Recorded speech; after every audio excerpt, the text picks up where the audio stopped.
Hi అండి, welcome to Raj Vihar cooking channel.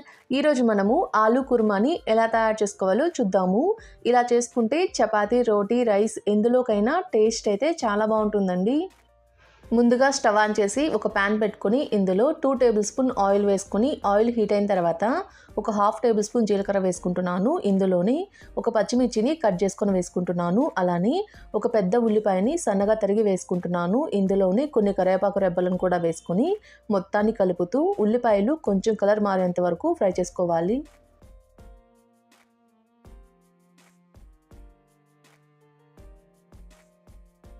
ఇలా ఉల్లిపాయలు కొంచెం కలర్ మారేంత వరకు ఫ్రై అయిన తర్వాత ఇందులో ఫ్రెష్గా రుబ్బుకున్న అల్లం వెల్లుల్లి పేస్ట్ని 1 టేబుల్ స్పూన్ వేసుకుంటున్నాను. ఇలా వేసుకొని పచ్చివాసన పోయేంత వరకు ఫ్రై చేసుకోవాలి.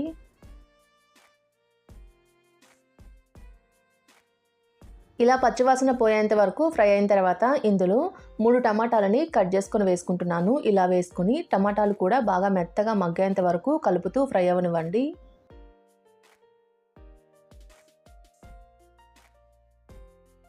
ఇలా టమాటాలు బాగా మెత్తగా మగ్గిన తర్వాత ఇందులో మీ టేస్ట్కి సరిపడినంత సాల్ట్ వేసుకోవాలి. అలానే ఒక 1 టేబుల్ స్పూన్ ధనియాల పౌడర్, ఒక 1/2 టేబుల్ స్పూన్ జీలకర్ర పౌడర్ వేసుకుంటున్నాను. ఇందులోనే ఒక 1 టేబుల్ స్పూన్ కారం, ఒక 1/2 టేబుల్ స్పూన్ పసుపు కూడా వేసుకుంటున్నాను. ఇలా వేసుకొని మనం వేసుకున్న మసాలా మొత్తం పచ్చివాసన పోయేంత వరకు 1 నిమిషం పాటు కలుపుతూ ఫ్రై చేసుకోవాలి.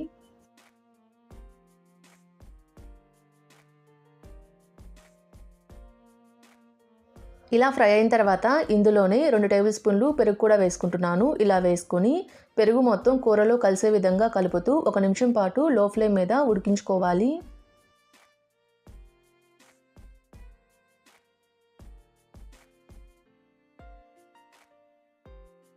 ఇలా 1 నిమిషం పాటు లో ఫ్లేమ్ మీద కలుపుతూ ఉడికించుకుంటే ఆయిల్ అయితే సపరేట్ అవుతుందండి.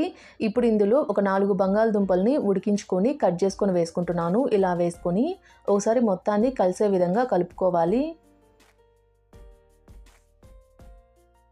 ఇక్కడ మనం వేసుకున్న బంగాళదుంప ముక్కలు కూరలో కలిసే విధంగా కలుపుకున్న తర్వాత ఇందులో ఒక 1/2 గ్లాసు నీళ్ళు పోసుకుంటున్నాను. ఇలా పోసుకొని మరోసారి మొత్తాన్ని కలిసే విధంగా కలుపుకోవాలి.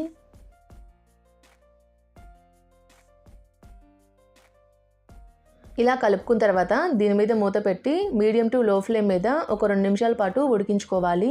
ఇలా ఉడికించుకుంటే కూరలో నుంచి ఆయిల్ అయితే సపరేట్ అవుతుందండి.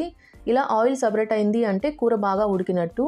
ఇప్పుడు ఇందులో ఒక 1/2 టేబుల్ స్పూన్ గరం మసాలా వేసుకుంటున్నాను. అలానే సన్నగా తరిగిన కొత్తిమీరను కూడా వేసుకొని మొత్తాన్ని మరోసారి కలుపుకోవాలి. ఇలా కలుపుతూ 1 నిమిషం పాటు ఉడికించుకోవాలి. ఇలా ఉడికించుకోవడం వల్ల లాస్ట్లో మనం గరం మసాలా వేసుకున్నాం కదండి, అందులో ఉన్న పచ్చి వాసన అయితే పోతుంది.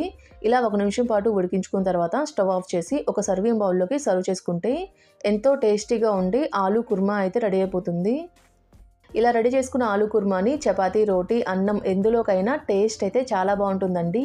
మీరు కూడా ఒకసారి డెఫినెట్గా ట్రై చేయండి. ఎలా వచ్చిందో నాకు కామెంట్ చేయండి.